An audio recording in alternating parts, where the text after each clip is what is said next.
gudidii uu kala dab qaadaysay xukuumadda iyo jabhadda uu hogaaminayo Korneel Caare ayaa waxa lagu soo waramayaa inay ku guuleysteen inay ciidankii u watay Korneel Caare ay ka soo saaraan goobihii fadhiisimada ciidanka oo ahaa wariyaha TV-ga caalamiga ee Bulsha TV oo ku sugan magaalada Ceerigaabo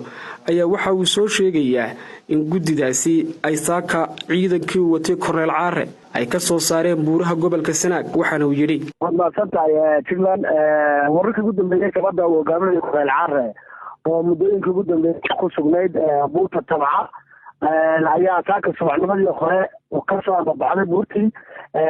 waxa gaaray saakadii hore magaalada Karin ee afafka buurta Tabca laga dhaw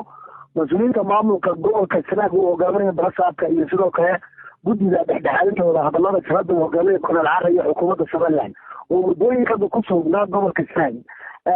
wadahadal dheer waxa la isku afkartay in jabhadda Korneel Caare ay ka soo baxdo buurta isla markaasina ay soo gasho buurta Daalo kaamka buurta Daalo halkaas oo lagu hadlayo isla markaana ay ku hadlayaan jabhadda iyo guddidu waxa la filayaa maalmaha soo socda fooda lagu soo haya in jabhadda hogaaminayo Korneel Caare ay hubka ku wareejiso iyo ciidan kala guddida wadahadallada u dhaxeeya jabhadda iyo xukuumadda guddiduna ay ku sii wareejiso xukuumadda Soomaaliland isla markaasina lagu qalameeyo ciidamada Korneel Caare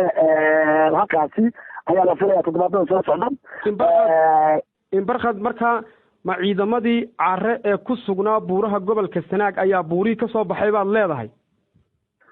ciidamadii waa soo wada baxeen ciidamadii iyo gaadiidkoodii iyo hubkoodii gabaanba way soo baxeen waxayna yimaadeen